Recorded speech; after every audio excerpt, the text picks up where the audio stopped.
Hello दोस्तों, स्वागत है आपका आपके अपने YouTube channel chemistry with Teju sir पर। बच्चों, इलेक्ट्रोकेमिस्ट्री लेसन का आज 12वां एपिसोड है। 12वें एपिसोड में हम पढ़ेंगे तनुता के साथ चालकता और मोलर चालकता में परिवर्तन। क्या लिखी हुई है हेडिंग? आज का टॉपिक क्या है बच्चों? तनुता के साथ चालकता व मोलर चालकता में परिवर्तन। तो अलग अलग शब्द सीखते हैं बच्चों।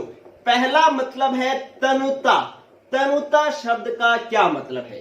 तनुता शब्द का मतलब होता है बच्चों पानी मिलाना। तनुता शब्द का मतलब क्या होता है? पानी मिलाना। ये बेसिक शब्द अगर सीख लोगे ना तो टॉपिक अपने आप आ जाएगा बच्चों।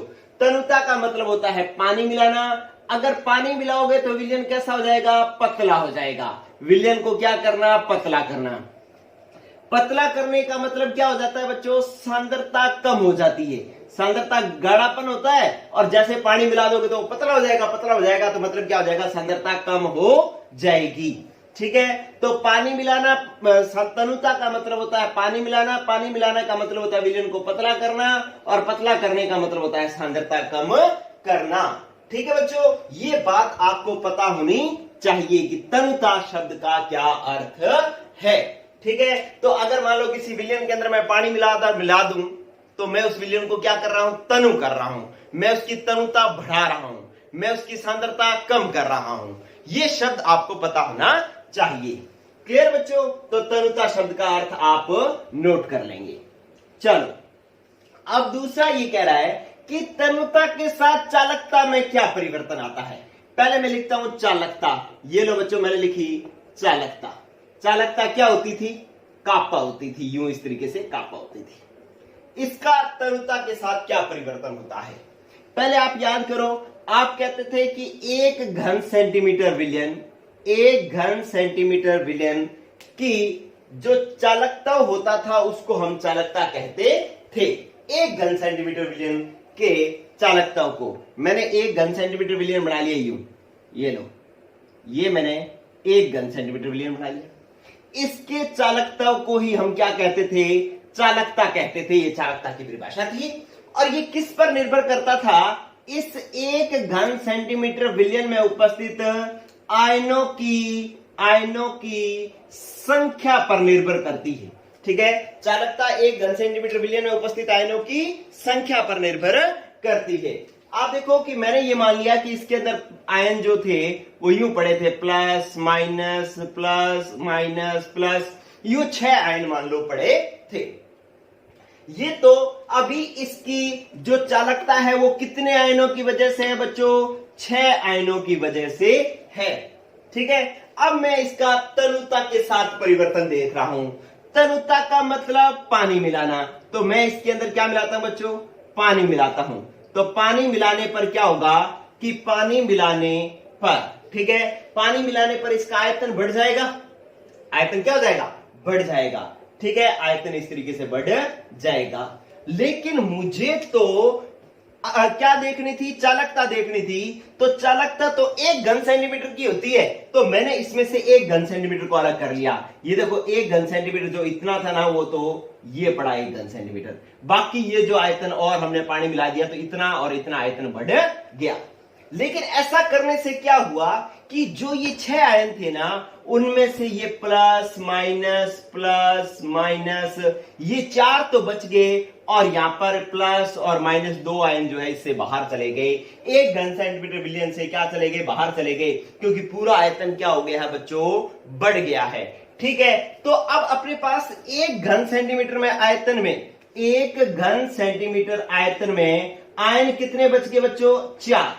कुल आयन तो 6 ही है, लेकिन 2 जो है इससे क्या चले गए हैं? बाहर चले गए हैं। तो एक घन सेंटीमीटर में कितने बचे हैं? 4 बचे हैं। और हम कहते थे कि चालकता एक घन सेंटीमीटर विलयन में उपस्थित आयनों की संख्या पर निर्भर करती है। पहले 6 होते थे, अब 4 हो गए। तो एक घन सेंटीमीटर विलयन में आयनों की संख्या घट गई, आयनों की संख्या घट गई तो चालकता घट जाती है। ठीक है, तो आप जो है आज का जो टॉपिक है उसकी पहली बात सीख रहे हो कि चालकता तनुता के साथ चालकता जो है वो घटती है। चालकता क्या होती है बच्चों? घटती है। आपको पूछा जाए क्यों घटती है तो आप कहोगे प्रति इकाई या 1 घन सेंटीमीटर आयतन में आयनों की संख्या घट जाती है। आयनों की संख्या घट जाती है। ठीक है, आयनों की संख्या घट जाती है।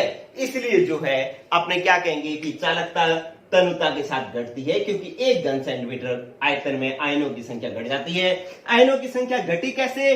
पानी मिलाया तो इस 1 घन सेंटीमीटर से कुछ आयन जो है वो बाहर चले गए हैं।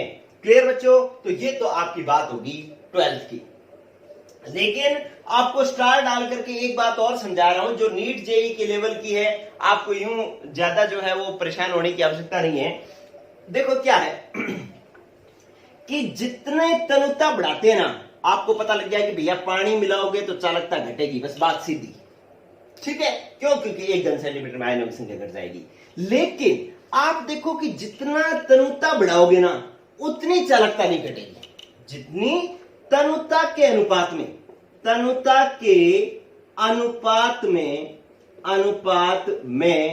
चालकता नहीं घटती। ठीक है, क्यों नहीं घटती? क्योंकि तनुता बढ़ाने से ना कुछ आयनों की संख्या बढ़ जाती है। कुछ आयनों की संख्या बढ़ जाती है। जो विद्युत अपघट्य टूटा नहीं था वो भी टूट जाता है। तो मान लो 1-2 आयनों की संख्या बढ़ गई तो ये अपने पास प्लस बढ़ गया और माइनस बढ़ गया, 2 आयनों की संख्या भी बढ़ गई। तो अब यहां पर निकल बाहर 2 गए थे, टोटल 6 थे, अंदर 4 बचने चाहिए थे, लेकिन 2 आयन और भी बढ़ गए हैं। इसलिए अंदर कितने आयन बच गए हैं? 5। ठीक है, बचने कितने चाहिए थे? 4, लेकिन अब कितने हैं? 5। क्यों? क्योंकि कुछ आयनों की वृद्धि भी हो गई है। इसलिए जितना तनुता बढ़ाते हो, तनुता जितनी बढ़ाते हो उस अनुपात में चालकता नहीं घटती। क्यों? क्योंकि जो आयनों की संख्या में आंशिक वृद्धि होती है, आयनों की संख्या में आंशिक वृद्धि होती है, आंशिक वृद्धि होती है। इसलिए जो है चालकता के अनुपात में या तनुता के अनुपात में चालकता नहीं घटती है। तो आपका बच्चों एक टॉपिक हो गया कंप्लीट। बोलो, समझ में आया? क्या कहोगे? भैया तनुता बढ़ाओगे तो चालकता घटेगी, क्योंकि 1 घन सेंटीमीटर में आयनों की संख्या घट जाएगी। लेकिन जितनी तनुता बढ़ाते हो उस अनुपात में चालकता नहीं घटेगी। क्यों नहीं घटेगी? क्योंकि कुछ आयनों की संख्या भी बढ़ जाती है, इसलिए वियोजन भी बढ़ जाता है। इसलिए आयनों की संख्या जितनी घटनी चाहिए थी उतनी ना घट करके थोड़ी कम घटती है, इसलिए चालकता भी थोड़ी कम ही घटती है। क्लियर बच्चों? तो इस तरीके से ये आपको एक बात पता चलेगी। चलो इसको मैं करता हूं साफ। अब आप आओ नेक्स्ट। देखो चालकता तनुता के साथ घटेगी। अब चालकता का, मोलर चालकता का तनुता के साथ क्या परिवर्तन होता है, इधर देखें। मोलर चालकता का तनुता के साथ परिवर्तन। दूसरी बात मैं समझा रहा हूं, मोलर चालकता में तनुता के साथ परिवर्तन क्या होता है। आप पहले ये देखो, मोलर चालकता लैम्डा एम इक्वल टू क्या होता था बच्चों? कापा इंटू वी होता था। ठीक है, आपके पास यूं इस तरीके से बात थी कि 1 घन सेंटीमीटर विलयन हुआ करता था, उसमें 1 मोल विद्युत अपघट्य गुला होता था, विद्युत अपघट्य गुला होता था। ठीक है, और आयतन कितना था? 1 घन सेंटीमीटर। क्लियर? अब आप क्या करते थे कि अगर आप इस विलयन में पानी मिलाओ, पानी मिला दो। ठीक है, क्या कर दो बच्चों? पानी मिला दो।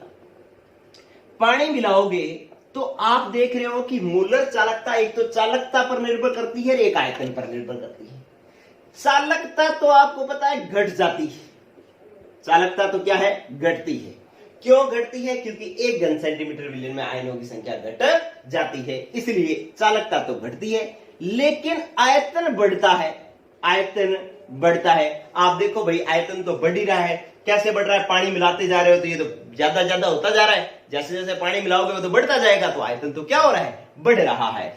लेकिन आप देखेंगे कि ये तो चालकता घटती है, लेकिन चालकता कम घटती है। मैंने आपको बताया भी था क्यों कम घटती है, क्योंकि आयनों की संख्या में थोड़ी बहुत वृद्धि भी होती है। तो जो चालकता है वो तो कम घटती है, लेकिन आयतन अधिक बढ़ता है। आयतन अधिक बढ़ता है, अधिक बढ़ता है। जब आयतन अधिक बढ़ता है, चालकता कम घटती है, इसलिए लैम्डा एम जो है वो बढ़ता है, मतलब मोलर चालकता बढ़ती है। ये बात आपको समझ में आनी चाहिए। इधर देखो, मैं इसको एक और तरीके से समझा रहा हूं कि लैम्डा एम बराबर था 3 इंटू 2। आंसर कितना आ रहा था? 6। मतलब कापा का मान था 3, आयतन का मान था 2 और आंसर आ रहा था 3 दूना 6 लैम्डा एम आ रहा था। लेकिन क्या हो गया कि चालकता तो प्रति इकाई आयतन में आयनों की संख्या घटने से घट जाती है, लेकिन कम घटती है, इसलिए मैं 3 से सिर्फ इसको 2 ही करता हूं। ठीक है। लेकिन ये कहता है कि आयतन बढ़ जाता है, आयतन ज्यादा बढ़ता है, ज्यादा बढ़ता है तो 2 से ज्यादा कितना बढ़ाऊं? 2 से 3 बढ़ाऊंगा तो इसकी कमी और इसकी बढ़ोतरी बराबर बराबर हो जाएगी। लेकिन ऐसा नहीं होता, आयतन ज्यादा बढ़ता है। आयतन को मैं 2 से क्या कर देता हूं? 4। तो आंसर कितना आया? 8। पहले मोलर चालकता 6 थी, अब मोलर चालकता 8 है। देखो, चालकता घटी लेकिन कम घटी, आयतन बढ़ा लेकिन ज्यादा बढ़ा, इसलिए मोलर चालकता क्या होगी बच्चों? बढ़ गई। ठीक है। तो आप क्या कहोगे कि लैम्डा एम जो है वो क्या होता है बच्चों? बढ़ता है। क्लियर? तो आपके पास दूसरी बात, आज के क्लास की दूसरी बात आप सीखे बच्चों कि मोलर चालकता जो है वो तनुता बढ़ाने पर क्या होती है? तनुता बढ़ाने पर क्या होती है? बढ़ती है। तनुता बढ़ाने पर मोलर चालकता बढ़ती है। क्यों बढ़ती है? क्योंकि लैम्डा एम इक्वल टू होता है कापा इंटू वी। कापा घटता है, वी बढ़ता है। कापा कम घटता है, वी ज्यादा बढ़ता है, इसलिए दोनों का गुणनफल बढ़ जाता है और लैम्डा एम बढ़ता है।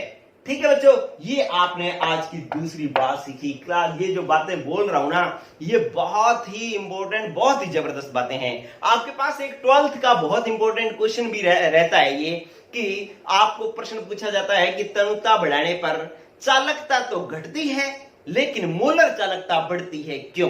12वीं बोर्ड में आया हुआ प्रश्न है। तो आप कहोगे चालकता घटती है, क्यों घटती है बच्चों? क्योंकि इकाई आयतन में आयनों की संख्या घट जाती है। मोलर चालकता बढ़ती है, क्यों? क्योंकि लैम्डा एम इक्वल होता है कापा इंटू वी। कापा घटता है, वी बढ़ता है। कापा कम घटता है, वी ज्यादा बढ़ता है, इसलिए लैम्डा एम बढ़ जाता है। ठीक है बच्चों, तो इस तरीके से ये आपने देखा मोलर चालकता में परिवर्तन। ठीक है। अब मैं आपको एक तीसरा स्टेप सिखा दूं, तीसरी बात सिखा दूं बच्चों, गौर करो फिर। देखो, तीसरी बात सिखवाओ। चलो, आपने ये सीख लिया। देखो, गौर करो, आप बहुत ही जबरदस्त बात बता रहा हूं मैं आपको। ये देखो, आपने ये सीख लिया कि मोलर चालकता जो है तनुता बढ़ाने पर, मान लो ये आपने यहां पर क्या किया था? पानी मिला करके इसको ज्यादा किया था, पानी मिलाया था, तो तनुता बढ़ाने पर मोलर चालकता बढ़ती। ठीक है। तो इसका मतलब तो ये हो गया कि आप 1 मोल विद्युत अपघट्य घोलो, उसमें 1 गिलास पानी होगा तो मोलर चालकता थोड़ी ज्यादा होगी, क्योंकि हमने पढ़ लिया मोलर चालकता बढ़ती है। आप उसमें 1 बाल्टी पानी डाल दो तो मोलर चालकता और बढ़ जाएगी। आप उसमें 1 ड्रम पानी डाल दो तो मोलर चालकता और बढ़ जाएगी। आप उसके अंदर 1 टैंकर पानी डाल दो तो मोलर चालकता और बढ़ जाएगी। तो क्या ऐसे मोलर चालकता बढ़ती जाएगी क्या? आप सिर्फ 1 मोल विद्युत अपघट्य डाल करके मोलर चालकता को बहुत बढ़ा सकते हो क्या? नहीं बच्चों, ऐसा नहीं होगा। मोलर चालकता एक लिमिट तक ही बढ़ेगी, एक सीमा तक ही बढ़ेगी। कब तक बढ़ेगी? जब तक विलयन की सांद्रता कितनी हो जाए बच्चों? विलयन की जो तनुता है, मतलब उसमें पानी हम अनंत मिला दें, उसके विद्युत अपघट्य के हिसाब से पानी अनंत मिला दें, तनुता कितनी कर दें? अनंत। तो सांद्रता उसकी कितनी हो जाएगी? गाढ़ापन तो लगभग शून्य हो जाएगा, सांद्रता लगभग शून्य हो जाएगी, लगभग शून्य हो जाए, तो उसके बाद मोलर चालकता नहीं बढ़ेगी। ठीक है। उस मोलर चालकता को कब? अनंत तनुता और लगभग शून्य सांद्रता पर मोलर चालकता को, मोलर चालकता जो है वो नियत हो जाएगी, सीमा निश्चित हो जाएगी। उसी मोलर चालकता को हम सीमांत मोलर चालकता कहते हैं, सीमांत मोलर चालकता कहते हैं। तो आपके पास आज की तीसरी बात आ गई बच्चों कि 12th के बोर्ड का एक वेरी इंपॉर्टेंट क्वेश्चन भी है कि सीमांत मोलर चालकता किसे कहते हैं? कहता है अनंत तनुता और लगभग शून्य सांद्रता पर विलयन की मोलर चालकता को सीमांत मोलर चालकता कहते हैं। कि तनुता तो क्या कर दो? अनंत, बहुत ज्यादा पानी मिला दो और सांद्रता लगभग क्या हो जाएगी? फिर शून्य हो जाएगी। ठीक है। अनंत तनुता और लगभग शून्य सांद्रता पर मोलर चालकता को सीमांत मोलर चालकता कहते हैं और सीमांत मोलर चालकता को हम लैम्डा एम इनफाइनाइट से प्रदर्शित करते हैं, लैम्डा एम इनफाइनाइट से प्रदर्शित करते हैं। तो ये बात होगी बच्चों सीमांत मूलर चालकता की। चलो अब आप आज अभी तक आपने 3 चीजें सीख ली है। तनुता के साथ चालकता घटती है, दूसरी आपने सीखी तनुता के साथ मूलर चालकता बढ़ती है, तीसरी आपने सीखी कि सीमांत मूलर चालकता क्या होती है। अब आओ आप नेक्स्ट, ये अब आप जो है नोट कर लेंगे बच्चों, और इसके बाद नेक्स्ट आओ आप देखो अगला पॉइंट सीखेंगे बच्चों अपने। क्या है अगला पॉइंट? लो अब आप ये समझ गए कि मूलर चालकता तो तनुता के साथ बढ़ेगी। लैम्डा एम जो है वो पानी मिलाओगे तो बढ़ेगा, ठीक है। लेकिन आप विद्युत अपघट्य तो 2 तरीके के मिला सकते हो। एक कौन सा? प्रबल विद्युत अपघट्य और एक दुर्बल विद्युत अपघट्य, ठीक है। तो आप 2 तरीके के विद्युत अपघट्य मिला सकते हो। प्रबल विद्युत अपघट्य की मोलर चालकता में तनुता के साथ परिवर्तन, ये जो है आपके पास अगला टॉपिक बन गया कि मोलर चालकता बढ़ती है, ये बात सही है। लेकिन अगर प्रबल विद्युत अपघट्य गोला हो तो उसकी मोलर चालकता में तनुता के साथ परिवर्तन क्या होगा? भाई मोलर चालकता तो बढ़ेगी, ये तो हम पहले सीख चुके हैं, ठीक है। प्रबल विद्युत अपघट्य हो तो भी बढ़ेगी, दुर्बल विद्युत अपघट्य हो तो भी मोलर चालकता बढ़ेगी ही। लेकिन यहां पर क्या होगा, ये क्यों बढ़ेगी? आप देखो पहले तो प्रबल विद्युत अपघट्य समझो क्या है बच्चों। ये बातें जो मैं बोल रहा हूं वो यूं तो आपको किताब में लिखी होगी, लेकिन आप जो इस तरीके से आप सीख रहे हो ना वो नहीं होगा, ठीक है। आपके अंदर बैठनी चाहिए बात। देखो मैं आपको 1 by 1 सिस्टमेटिक, जितनी चीज को सिस्टमेटिक करोगे चीजें उतनी ही अच्छी आएंगी आपको। कह रहा है कि प्रबल विद्युत अपघट्य है जी आपके पास। प्रबल विद्युत अपघट्य तो वो होता है जो पूर्णतः आयनित होता है, चाहे सांद्रता कितनी भी हो। जो क्या होता है? पूर्णतः आयनित होता है, मतलब पूर्णतः टूटता है, उसको अपने प्रबल विद्युत अपघट्य कहते हैं। इसका मतलब है कि जो पूर्णतः आयनित होता है उसमें अधिक सांद्रता पर भी पानी कम मिला हुआ है, सांद्रता ज्यादा है, तब भी इसके अंदर आयनों की संख्या ज्यादा ही होती है। आयनों की संख्या क्या होती है बच्चों? अधिक होती है, ठीक है। अधिक सांद्रता पर भी आयनों की संख्या अधिक ही होती है। जैसे मैंने मान लो यहां पर आपको इतना सा विलयन बनाया है, सांद्रता इसकी ज्यादा रखनी है, मतलब थोड़े से पानी के अंदर ही आयन जो है वो बहुत ज्यादा पड़े हों। आयन बहुत ज्यादा का मतलब है plus minus plus minus plus minus plus, इस तरीके से बहुत सारे आयन पास में पड़े हैं, ठीक है। You minus you plus past में पड़े। क्यों? क्योंकि सांद्रता जो है बच्चों क्या है? ज्यादा है, इसलिए सारे आयन पास में पड़े हैं। क्लियर? अब क्या है कि सांद्रता ज्यादा है तो आयनों की संख्या भी ज्यादा है, क्योंकि प्रबल विद्युत अपघट्य तो पूरी तरीके से टूटता है। लेकिन अब इसके अंदर क्या करो बच्चों, आप तनुता बढ़ाओ। क्या करेंगे हम इसके अंदर? तनुता बढ़ाएंगे। तनुता बढ़ाने पर बच्चों क्या मतलब होता है? तनुता मतलब बढ़ाने का मतलब क्या होता है? बोलो क्या मतलब होता है? पानी मिलाना, ठीक है। तो मैं इसके अंदर क्या करूंगा बच्चों? पानी मिलाऊंगा तो आयतन क्या हो जाएगा? ज्यादा हो जाएगा।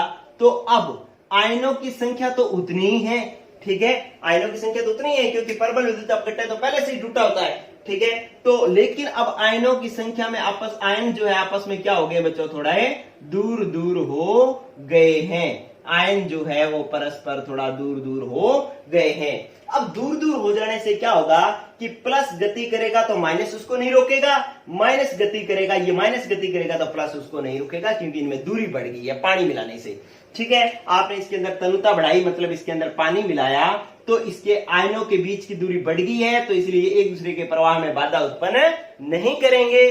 तो इसलिए जो है बाधा कम हो जाएगी, प्रतिरोध कम हो जाएगा, इसलिए मूलर चालकता बढ़ जाती है। ठीक है, तो आप कहोगे कि परबल विद्युत अपघट्टों की मोलर चालकता तनुता के साथ बढ़ती है। क्यों? क्योंकि परबल विद्युत अपघट्य पूर्णतः आयनित होते हैं, इनमें अधिक सांद्रता पर भी आयनों की संख्या ज्यादा होती है, लेकिन अधिक सांद्रता पर आयन पास पास में होते हैं, इसलिए एक दूसरे के प्रवाह में बाधा उत्पन्न करते हैं और बाधा की वजह से इसकी चालकता, मोलर चालकता थोड़ी कम होती है। बहुत ज्यादा कम तो नहीं होती, थोड़ी कम होती है। ये यहां पर क्या होती है? कम। लेकिन जब पानी मिला देते हो तो आयनों के बीच की दूरी बढ़ जाती है। आयनों के बीच की दूरी बढ़ गई तो अब क्या हो जाएगा? इनके प्रवाह में बाधा कम आएगी, प्रतिरोध कम हो जाएगा, इसलिए इसका लैम्डा एम जो है वो बढ़ जाता है। चलो बच्चों, ये आपको पता लग गया कि परबल विद्युत अपघट्यों की मोलर चालकता क्यों बढ़ती है, क्योंकि प्रतिरोध घट जाता है। क्लियर? लेकिन आप यहां पर एक स्टार डाल करके बात समझोगे, इसकी मोलर चालकता लैम्डा एम में बहुत कम या कम बढ़ोतरी होती है, कम बढ़ोतरी होती है, कम बढ़ोतरी होती है, मतलब बहुत ज्यादा परिवर्तन नहीं आता। इसका लैम्डा एम और इसके लैम्डा एम में ये बढ़ तो जाता है लेकिन बहुत ज्यादा नहीं बढ़ता। जैसे परबल विद्युत अपघट्य का उदाहरण है, मेरे पास एक KCl है, ठीक है। अगर इसकी सांद्रता यहां पर मैं करूं कि 0.1 m सांद्रता हो तो इसका लगभग 129 के लगभग जो है इसकी मोलर चालकता होती है।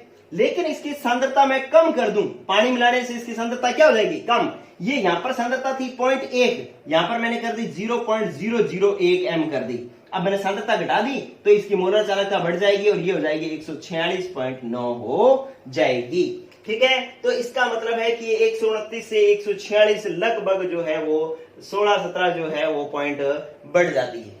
क्लियर? तो इसका मतलब है कि ये थोड़ा बहुत 17-18 पॉइंट का ही जो है इसके अंदर डिफरेंस आता है। क्या? तनुता बढ़ाने पर। तनुता कैसे होगी? 0.1 m सांद्रता से 0.001 m सांद्रता होगी, मतलब विलयन में सांद्रता घट गई है या पानी मिला दिया गया है तो इसकी मोलर चालकता बढ़ गई है। ठीक है, तो इस तरीके से इसकी मोलर चालकता में बहुत ज्यादा वृद्धि नहीं होती। ठीक है, तो आपने ये दो चीजें सीखी बच्चों। चलो, अब आप क्या करेंगे? अब एक ग्राफ बनाओ, आप ग्राफ बनाओ। क्या ग्राफ बनेगा इसके बीच में? देखो, ग्राफ के लिए, परबल विद्युत अपघट्यों के लिए एक समीकरण है कि लैम्डा एम बराबर होता है, लैम्डा एम बराबर होता है लैम्डा एम इन्फिनिट सीमांत मोलर चालकता -a√c। ठीक है, ये आपके पास एक समीकरण है। इस समीकरण के आधार पर जो है हम क्या करते हैं कि किसी परबल विद्युत अपघट्य के लिए सांद्रता और मोलर चालकता में ग्राफ खींचते हैं। ठीक है, और इस समीकरण को क्या कहते हैं? डिबाई हक्कल ओसेंगर समीकरण, डिबाई हक्कल ओसेंगर समीकरण कहते हैं। ठीक है, अब ये डिबाई हक्कल ओसेंगर समीकरण क्या है कि मोलर चालकता बराबर है सीमांत मोलर चालकता -a और √c। ये तो मोलर चालकता होगी, ये सीमांत मोलर चालकता होगी। a क्या है? a है हमारे पास एक स्थिरांक है। a हमारे पास क्या है बच्चों? स्थिरांक है। और c क्या है? सांद्रता। ये जो स्थिरांक है ना, वो अलग अलग विद्युत अपघट्यों के लिए अलग अलग होते हैं, लेकिन विद्युत अपघट्यों का एक प्रकार है। जैसे अपने पास NaCl विद्युत अपघट्य है ना, इसको हम किस प्रकार का विद्युत अपघट्य कहते हैं? Na पर क्या आता है? +1, Cl पर क्या आता है? -1। ये एक प्रकार का विद्युत अपघट्य है। इसके लिए A का मान निश्चित होगा। अगर इस जैसा और बना लो, आपने KCl बना लिया, ये भी +1 -1, ये भी एक प्रकार का विद्युत अपघट्य है, तो इसका मान भी इस NaCl के समान ही होगा। और आप देख लो कि जिस तरीके से आपने मान लो NaBr कह दिया, तो ये भी +1 -1, तो ये भी एक प्रकार का विद्युत अपघट्य है। एक ही समान प्रकार के विद्युत अपघट्यों के लिए A का मान समान होता है। अब मैंने मान लो ऐसे लिख दिया कि CaCl2, अब इसको तोड़ो तो ये क्या बनेगा? Ca+2 और 2Cl-, तो इस पर 2 आ रहा है, ये 1 आ रहा है, तो ये 2-1 प्रकार का विद्युत अपघट्य हो गया। CaCl2 किस प्रकार का विद्युत अपघट्य हो गया? 2-1 प्रकार का विद्युत अपघट्य होगा। और कौन सा ऐसा हो सकता है? MgCl2 भी ऐसा हो सकता है। तो ये दूसरे प्रकार के विद्युत अपघट्य हो गए। इन सब के लिए ऐसे जो होंगे, इन सब के लिए A का मान क्या होगा? समान होगा। फिर आप देखो कि मैंने लिख दिया AlCl3, ये किस प्रकार का हो गया?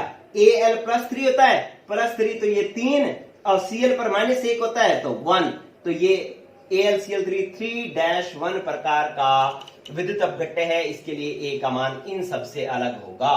ठीक है, अगर मैंने लिख दिया कि आपके पास कॉपर सल्फेट CuSO4, इसमें Cu +2 होता है और SO4 -2 होता है, तो ये किस प्रकार का विद्युत अपघट्य हो गया? 2-2 प्रकार का विद्युत अपघट्य हो गया। ये -2 और ये +2, तो इस प्रकार के जितने विद्युत अपघट्य होंगे, जैसे मैंने लिख दिया MgSO4, ये सारे के सारे विद्युत अपघट्य जो है वो 2-2 प्रकार के होंगे। इनके लिए A का मान एक समान होगा। तो ये A स्थिरांक की कहानी समझ में आई क्या? पहले डिबाई हक्कल और सेंगर समीकरण क्या थी? Lambda m equal to lambda m infinite minus a root c। ठीक है, A का मान जो मैंने आपको कहा कि अलग अलग विद्युत अपघट्यों के लिए अलग अलग होता है, लेकिन विद्युत अपघट्यों के अलग अलग प्रकार में बांटा गया है। 1-1 मतलब plus b1 minus b1, 2-1 plus 2 -1, 3-1 plus 3 -1, 2-2 plus 2 -2। ठीक है, ऐसे और भी प्रकार हो सकते हैं, लेकिन एक ही प्रकार के विद्युत अपघट्यों के लिए A का मान एक समान होगा। तो ये भी आपने सीखा बच्चों। चलो अब मैं क्या करता हूं, ये साफ कर रहा हूं बच्चों, आप नोट करना चाहे नोट कर लें, स्क्रीनशॉट ले लें। इधर आओ, आपको चीजें बहुत सारी सीखने के लिए मिलेंगी। इलेक्ट्रोकेमिस्ट्री जो है पूरे सिलेबस का सबसे टेक्निकल लेसन है। सबसे ज्यादा टेक्निक्स जो है आपको इलेक्ट्रोकेमिस्ट्री में ही अप्लाई करनी पड़ेगी, सीखनी इसी में ही पड़ेगी, इसलिए आपको थोड़ा तो अलर्ट रहना ही पड़ेगा। फिर आओ आप बच्चों, देखो अब मैं क्या कर रहा हूं कि इसके बीच में ग्राफ बना रहा हूं, ये ग्राफ भी सीखे आप। देखो कई बच्चे, आपके पास जो बच्चे पढ़ रहे हैं वो दो प्रकार के हो सकते हैं। एक बच्चे वो हैं जो ये सोच करके परेशान हो रहे हैं कि यार इतनी अलग अलग बातें आ रही है, मैं कैसे याद रखूं। एक ऐसा है जो खुश हो रहा, और वाह अब मैंने और सीख लिया, अब मैंने और सीख लिया। ठीक है, तो आप किस कैटेगरी के हो वो आप देख लो। इसमें आपको अगर सीखने की उत्सुकता बड़े हो तो आपको इतनी चीजें सीखने को मिलेंगी कि आपको मजा आ जाएगा इस चीज चैप्टर करने का। और अगर आप परेशान होने वाले हो फिर जो है वो दिक्कत है। आप देखो बच्चों, आप लैम्डा m और रूट c के बीच में ग्राफ खींच रहे हो। ठीक है, सांद्रता क्या थी? पहले ज्यादा थी, सांद्रता ज्यादा थी। देखो इधर की तरफ जाओगे तो सांद्रता बढ़ेगी और इधर की तरफ आओगे तो सांद्रता घटेगी, ये बात ध्यान है। यहां पर सांद्रता ज्यादा है, अधिक सांद्रता पर मान लो मेरे पास KCl विलयन है, परबल विद्युत अपघट्य है, इसकी मोलर चालकता इतनी है। इसकी मोलर चालकता कितनी है? देखो ये इसके सामने इतनी इसकी मोलर चालकता है। भाई 0 यहां से शुरू हुआ, इतनी मोलर चालकता है, इसका मतलब मोलर चालकता तो ज्यादा ही है। क्यों ज्यादा है? क्योंकि परबल विद्युत अपघट्यों में तो पहले से ही आयनों की संख्या ज्यादा होती है, इसलिए मोलर चालकता ज्यादा ही होती है। लेकिन जब आप इसके अंदर पानी मिलाओगे तो सांद्रता घटेगी। सांद्रता घटेगी तो मैं इधर जाऊंगा कि इधर जाऊंगा बच्चों? सांद्रता घटेगी तो मैं इधर जाऊंगा, ये बात आपको समझ में आनी चाहिए। इधर की तरफ सांद्रता घट रही है, ठीक है, तो सांद्रता घटेगी तो प्रतिरोध कम होगा, आयनों के बीच में दूरी बढ़ेगी, इसीलिए चालकता बढ़ेगी। चालकता बढ़ेगी तो इस लाइन को मैं थोड़ा ऊपर की तरफ ऐसे लेके जाऊंगा, ऐसे यूं। ये कब तक बढ़ेगा? लैम्डा m इन अनंत तक बढ़ेगा। अनंत तनुता तक जो है ये मोलर चालकता बढ़ेगी। यहां से बढ़ना शुरू हुआ और अनंत तनुता तक बढ़ेगी। अनंत तनुता तक मोलर चालकता जो है वो सीमांत मोलर चालकता हो जाएगी, लैम्डा m इनफाइनाइट हो जाएगी। ठीक है बच्चों, पहले से ही मोलर चालकता ज्यादा थी क्योंकि परबल विद्युत अपघट्य था। तनुता बढ़ाई तो ये बढ़ती बढ़ती अनंत तनुता पर सीमांत मोलर चालकता के बराबर होगी और इस तरीके से ये ग्राफ प्राप्त हुआ। ठीक है, इसके अंदर ये जो इस ग्राफ का ढाल है ना, वो ढाल ये A स्थिरांक प्रदर्शित करता है कि ये ढाल कितना होगा, और ये जो बीच में यहां 0 से लेकर के ये जो बिंदु है ये, ठीक है, इस बिंदु को क्या कहते हैं? अंतः खंड कहते हैं। क्या कहते हैं? अंतः खंड। और अंतः खंड किसके बराबर है? लैम्डा इनफाइनाइट के बराबर है। ठीक है बच्चों, तो इस तरीके से परबल विद्युत अपघट्य के लिए ग्राफ लाइन बनती है। चलो भाई, अब अपने बात करते हैं दुर्बल विद्युत अपघट्य के लिए। आप सीखे कि परबल विद्युत अपघट्यों की मोलर चालकता तनुता के साथ बढ़ेगी। क्यों? क्योंकि तनुता बढ़ाने पर आयनों के बीच की दूरी बढ़ जाएगी, प्रतिरोध कम हो जाएगा, जिससे चालकता बढ़, मोलर चालकता बढ़ जाएगी, लेकिन बढ़ेगी कम ही। क्यों? क्योंकि आयन तो पहले से ही ज्यादा है, थोड़ा सा प्रतिरोध कम हुआ है, इसलिए मोलर चालकता बढ़ रही है। और ये बढ़ेगी कब तक? सीमांत मोलर चालकता तक ही बढ़ेगी, उससे ज्यादा नहीं बढ़ेगी। क्लियर? और इसके ढाल को कौन प्रदर्शित करेगा? ये ए स्थिरांक प्रदर्शित करेगा। समीकरण क्या है? डिबाई हक्कल और सेंगर समीकरण है। चलो बच्चों, अब आप आओ कि दुर्बल विद्युत अपघट्य की मोलर चालकता में तनुता के साथ परिवर्तन, ये आपने सीखना। अब देखो क्या है दुर्बल विद्युत अपघट्य के लिए। दुर्बल विद्युत अपघट्य की मोलर चालकता में तनुता के साथ परिवर्तन। पहले तो आप मेरे को बताओ कि दुर्बल विद्युत अपघट्य कौन से होते हैं? दुर्बल विद्युत अपघट्य कौन से होते हैं? आपको पता है कि जो पूर्णतः टूटते नहीं, पूर्णतः आयनित नहीं होते, उनको हम दुर्बल विद्युत अपघट्य कहते हैं। ठीक है, आपको ये तो बात समझ में आ गई ना बच्चों की आपको अगर सीखना है तो हर चैप्टर को शुरू से ही सीखना पड़ेगा। ठीक है, तो दुर्बल विद्युत अपघट्य मैं पहले सिखा चुका हूं और बता चुका हूं कि वो होता है जो पूर्णतः आयनित नहीं होता, और जो पूर्णतः आयनित नहीं होता उसमें आयनों की संख्या कम होती है। आयनों की संख्या क्या होती है बच्चों? कम होती है। ठीक है, लेकिन मैंने आपको यह भी बताया था कि अगर इसके अंदर हम तनुता बढ़ाते हैं, तनुता बढ़ाने पर, आपको याद है तनुता बढ़ाने का मतलब पानी मिलाना होता है। पानी मिलाओगे तो इसका आयनन बढ़ जाएगा, आयनन बढ़ जाएगा। ठीक है, मैंने आपको बताया था कि दुर्बल विद्युत अपघट्यों की तनुता बढ़ाने पर आयनन की मात्रा बढ़ जाती है। पहले थोड़े टूट रहे थे, अब ज्यादा टूटने लग जाते हैं। ठीक है, तो आयनन की मात्रा बढ़ जाएगी, आयनन की मात्रा बढ़ेगी तो आयनों की संख्या भी बढ़ेगी। आयनों की संख्या क्या होगी बच्चों? बढ़ेगी। और आपको पता है कि आयनों की संख्या बढ़ती है तो मोलर चालकता क्या होगी बच्चों? मोलर चालकता बढ़ेगी। मोलर चालकता क्या होगी? मोलर चालकता बच्चों बढ़ेगी। ठीक है, तो आपको जबरदस्त बात आपके सामने आ गई है कि दुर्बल विद्युत अपघट्य वो होते हैं जो पूर्णतः आयनित नहीं होते, जिनमें आयनों की संख्या कम होती है, लेकिन पानी मिला देने से उनकी आयनन की मात्रा बढ़ जाती है, जिससे आयनों की संख्या बढ़ जाएगी। और आयनों की संख्या मतलब वो ज्यादा टूटेगा तो आयनों की संख्या बढ़ जाएगी, और आयनों की संख्या बढ़ जाने से मोलर चालकता बढ़ जाएगी। ठीक है बच्चों, ये बात थी अपने पास दुर्बल विद्युत अपघट्य की। लेकिन यहां पर तो क्या हो रहा है? आयनों की संख्या बढ़ रही है, आयनों की संख्या बढ़ती है, इसलिए मोलर चालकता जो है वो अधिक बढ़ती है, ये ज्यादा बढ़ती है। परबल विद्युत अपघट्य की मोलर चालकता भी बढ़ती है लेकिन कम बढ़ती है, क्योंकि उसमें तो थोड़ा सा प्रतिरोध ही कम होता है, आयन तो उतने ही रहते हैं। लेकिन यहाँ पे क्या हो रहा है? आयनों की संख्या बढ़ रही है, इसलिए मोलर चालकता यहाँ पर अधिक बढ़ेगी। ठीक है बच्चों, ये बात आपने समझी। अगर मैं मान लो इसका ग्राफ बनाना चाहूं तो इस तरीके से बढ़ेगा। ये देखो, ये आप नोट कर लेना, मैं इसको कर रहा हूं। चलो ये देखो कि जैसे मैंने यूं लिखा, एक एग्जांपल देख देता हूं कि इसकी मोलर दुर्बल विद्युत अपघट्य की मोलर चालकता जो है ना वो तनुता के साथ अधिक बढ़ती है। क्या मतलब कि इसका एग्जांपल लिखता हूं, दुर्बल विद्युत अपघट्य है मेरे पास CH3COOH। ठीक है, इसकी दो सांद्रताएं हैं, एक तो 0.1 m पर इसकी जो मोलर चालकता लैम्डा m का मान जो होगा वो 5.2 होगा। ठीक है, अगर इसकी तनुता बढ़ा दें, सांद्रता घटा दें, तनुता बढ़ाने का मतलब सांद्रता घटाना होता है, और सांद्रता घटा करके मैंने इसको कर दिया 0.001 m कर दिया। ये 0.1, ये 0.01। ठीक है, तो इसका मतलब मैंने इसकी क्या कर दी? इसके अंदर तनुता बढ़ा दी है, सांद्रता कम कर दी है, तो इसकी मोलर चालकता लगभग 49.2 सीमेन सेंटीमीटर स्क्वायर मोल इनवर्स हो जाती है।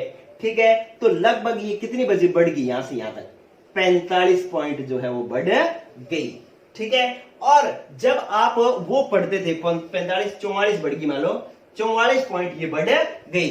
लेकिन परबल विद्युत अपघट्य में कितना का परिवर्तन हो रहा था? KCL वाले में सिर्फ 17 का ही परिवर्तन हो रहा था, 17 पॉइंट का ही परिवर्तन हो रहा था। इसमें कितने का परिवर्तन हो रहा है? 44 पॉइंट का परिवर्तन हो रहा है। इसका मतलब दुर्बल विद्युत अपघट्य की मोलर चालकता तनुता बढ़ाने पर अधिक बढ़ती है, और परबल विद्युत अपघट्य की मोलर चालकता कम बढ़ती है। क्लियर। अब मैं इसका एक ग्राफ बना लेता हूं, इधर गौर करो, ये आप नोट कर लेना। अब मैं इसका ग्राफ बनाता हूं, देखो कि वही डिवाई हक्कल और सेंगर समीकरण से एक ग्राफ बनाते हैं अपने। ये लो, ये इस तरीके से बनाया, ये आपके पास लैम्डा एम, ये रूट सी, ठीक है। अधिक सांद्रता आपको देखो सीखना है, अधिक सांद्रता कहां होगी, यहां होगी, ये 0 है, इधर की तरफ बढ़ोगे सांद्रता बढ़ेगी, यहां पर सांद्रता ज्यादा है। दुर्बल विद्युत अपघट्य के लिए मैं बना रहा हूं, तो अधिक सांद्रता पर तो दुर्बल विद्युत अपघट्य टूटता ही कम है, टूटता कम है तो इसमें आयनों की संख्या कम होगी, आयनों की संख्या कम होगी तो इसकी मोलर चालकता भी कम ही होगी, तो इसलिए ये बढ़ेगी CH3COOH दुर्बल विद्युत अपघट्य है और अधिक सांद्रता पर इसकी मोलर चालकता सिर्फ इतनी ही है, ठीक है। लेकिन हम इसके अंदर पानी मिलाना शुरू करते हैं। पानी मिलाने का मतलब है तनुता बढ़ाना होता है, और तनुता बढ़ाने से सांद्रता क्या होती है बच्चों, कम होती है, और सांद्रता कम होगी तो ये ग्राफ लाइन इस साइड आएगी ना, आगे तो नहीं जाएगी, आगे तो जाने का मतलब होता है सांद्रता बढ़ना, लेकिन हम घटा रहे हैं, पानी मिला रहे हैं, तो ये इस तरीके से आएगा, और ये ग्राफ लाइन इस तरीके से आएगी, ऐसे करके, यूं करके, ऐसे आएगी, ये इसके साथ टच नहीं करेगी, ध्यान रखना, ठीक है। इस तरीके से इसकी ग्राफ लाइन आएगी, थोड़ा सा जो है ये ऐसे टेढ़ा टेढ़ा हो गया, यूं बना लेंगे ऐसे, ये लो, ये इस तरीके से परिवर्तन होगा।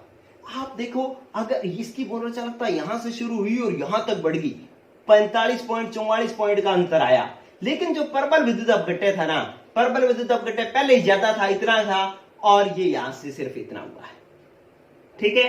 तो आप क्या कहेंगे कि दुर्बल विद्युत अपघट्यों की मोलर चालकता तो यहां से यहां तक अधिक बढ़ती है, लेकिन प्रबल विद्युत अपघट्यों की मोलर चालकता कम बढ़ती है, ठीक है। तनुता के साथ प्रबल विद्युत अपघट्यों की मोलर चालकता कम बढ़ती है और दुर्बल विद्युत अपघट्यों की मोलर चालकता अधिक बढ़ती है, ठीक है। ये भी कि सीबीएसई के अंदर, एनसीईआरटी सिलेबस के अंदर ये क्वेश्चन दे रखा है, क्या दे रखा है कि तनुता के साथ प्रबल विद्युत अपघट्यों की मोलर चालकता तो कम बढ़ती है, लेकिन दुर्बल विद्युत अपघट्यों की मोलर चालकता अधिक बढ़ती है। क्यों? तो आप कहोगे प्रबल में तो सिर्फ प्रतिरोध कम होता है, आयनों की संख्या में परिवर्तन नहीं होता, इसलिए मोलर चालकता कम बढ़ती है। लेकिन दुर्बल विद्युत अपघट्यों में तनुता के साथ आयनन की मात्रा बढ़ जाती है, आयनों की संख्या बढ़ जाती है, इसलिए इसकी मोलर चालकता अधिक बढ़ती है, ठीक है बच्चों। तो इस तरीके से आपने दुर्बल विद्युत अपघट्यों की मोलर चालकता की बात भी समझी। यहां क्या होता है कि ये इसके साथ चिपकता नहीं है, इसका लैम्डा एम इनफाइनाइट यहां इस विधि से ज्ञात नहीं होता, ठीक है। ये जो ग्राफ विधि है, एक्स्ट्राप्लोटेशन जो विधि है, इस ग्राफ विधि में से इसकी अनंत तनुता पर मोलर चालकता ज्ञात नहीं होती। लेकिन आप देखो कि अगर प्रबल विद्युत अपघट्य है तो इसकी तो लैम्डा एम इनफाइनाइट ज्ञात हो जाती है, लैम्डा एम इनफाइनाइट ज्ञात हो जाती है, लेकिन केसीएल की तो ज्ञात हो जाती है, लेकिन एसिटिक एसिड की ज्ञात नहीं होती। क्यों नहीं ज्ञात होती? क्योंकि अनंत तनुता पर इसकी चालकता इतनी कम हो जाती है कि लैम्डा एम इनफाइनाइट जो है इसका ज्ञात नहीं हो पाता। इसलिए हम क्या करेंगे कि जो दुर्बल विद्युत अपघट्य है उनकी अनंत तनुता पर मोलर चालकता लैम्डा एम इनफाइनाइट अप्रत्यक्ष विधि से ज्ञात करते हैं, अप्रत्यक्ष विधि से ज्ञात करते हैं लैम्डा एम इनफाइनाइट। किसका? दुर्बल विद्युत अपघट्यों का। प्रबल विद्युत अपघट्यों का तो सेंगर समीकरण से आ जाता है, ठीक है, क्योंकि उसके आयनों की संख्या में बहुत परिवर्तन नहीं होता, ठीक है, इसलिए जो है ये तो इस विधि से आ जाता है सेंगर समीकरण से। लेकिन दुर्बल विद्युत अपघट्यों का ऐसा नहीं होता। दुर्बल विद्युत अपघट्यों में आयनन तो पूर्णतः हो जाता है, अनंत तनुता पर दुर्बल विद्युत अपघट्य लगभग पूरा टूट जाता है, लेकिन इसकी तनुता बढ़ाने से आपको पता चालकता घटती है ना, तो इसकी चालकता बहुत ज्यादा घट जाती है, ठीक है। तो इसलिए जो है हम कहें इसकी जो है इस विधि से हम इसकी सीमांत मोलर चालकता नहीं ज्ञात कर सकते। फिर इसके लिए हम अप्रत्यक्ष विधि काम में लेते हैं, और जो अप्रत्यक्ष विधि काम में लेते हैं वो हम आगे के एपिसोड में सीखेंगे, कॉलराउस नियम में सीखेंगे, ठीक है बच्चों। तो इस तरीके से दुर्बल विद्युत अपघट्य की मोलर चालकता ज्ञात करने के लिए अप्रत्यक्ष विधि काम में ली जाती है, सीमांत मोलर चालकता ज्ञात करने के लिए, ठीक है। तो आज का ये टॉपिक जो है बहुत ही इंपॉर्टेंट टॉपिक था एनसीईआरटी सीबीएसई बच्चों को लिए, जो सिलेबस एनसीईआरटी है उनके लिए तो ये बहुत ही इंपॉर्टेंट है। इस टॉपिक से बहुत बार बोर्ड में क्वेश्चन पूछा गया है, ठीक है। और हमारे जो आरबीएससी वाले जो बच्चे हैं उनके लिए ये सीखना बहुत ही ज्यादा जरूरी है, क्योंकि इलेक्ट्रोकेमिस्ट्री इन्हीं चीजों से मिलकर बनती है। ठीक है, आप एक बार दोबारा समझ लें कि चालकता, तनुता, तनुता बढ़ाने, तनुता का मतलब क्या है, पानी मिलाना, सांद्रता कम करना। तनुता बढ़ाओगे तो चालकता घटेगी क्योंकि इकाई आयतन में आयनों की संख्या घटेगी। मोलर चालकता बढ़ेगी और कब तक बढ़ेगी, अनंत तनुता तक। अनंत तनुता पर जो मोलर चालकता होती है उसको हम सीमांत मोलर चालकता कहते हैं, ठीक है। और प्रबल विद्युत अपघट्टों की मोलर चालकता बढ़ती है लेकिन वो कम बढ़ती है क्योंकि उसमें थोड़ा सा प्रतिरोध ही कम होता है, ठीक है। लेकिन दुर्बल विद्युत अपघट्टों की मोलर चालकता बहुत ज्यादा बढ़ती है क्योंकि उसमें आयनों की संख्या बढ़ जाती है, ठीक है बच्चों। तो ये था आज का टॉपिक, तनुता के साथ चालकता, मोलर चालकता में परिवर्तन, प्रबल विद्युत अपघट्टों की मोलर चालकता में परिवर्तन और दुर्बल विद्युत अपघट्टों की मोलर चालकता में परिवर्तन, ठीक है। आज के कुछ 2 प्रश्न मैं बोल रहा हूं जिनके आंसर आपने लिखने हैं बच्चों। एक प्रश्न तो ये बोल रहा हूं कि तनुता बढ़ाने पर चालकता तो घटती है लेकिन मोलर चालकता बढ़ती है, क्यों? इसका उत्तर आप लिखोगे, कॉपी में लिखना है आपको आंसर इसका। दूसरा क्वेश्चन मैं आपको दे रहा हूं कि तनुता बढ़ाने पर प्रबल विद्युत अपघट्टों की मोलर चालकता तो कम बढ़ती है लेकिन दुर्बल विद्युत अपघट्टों की मोलर चालकता अधिक बढ़ती है, क्यों? इसके आंसर जो है, इन दोनों प्रश्नों के आंसर जो आपने कॉपी में लिख करके मुझे बताना है कि कितने बच्चों ने ये आंसर लिख लिया था, ठीक है बच्चों। तो आज की क्लास यहीं खत्म होती है। जिन बच्चों को के जो फ्रेंड्स हैं, दोस्त हैं, उनको ये चैनल शेयर करो। और एक कुछ बच्चे ऐसे भी हैं जो बिना सब्सक्राइब किए देख रहे हैं, तो वो चैनल सब्सक्राइब जरूर कर ले बच्चों, ताकि डेली का जो अपडेट है वो आपको मिलता रहे और आप साथ के साथ पढ़ते रहें। ओके, गुड लक बच्चों।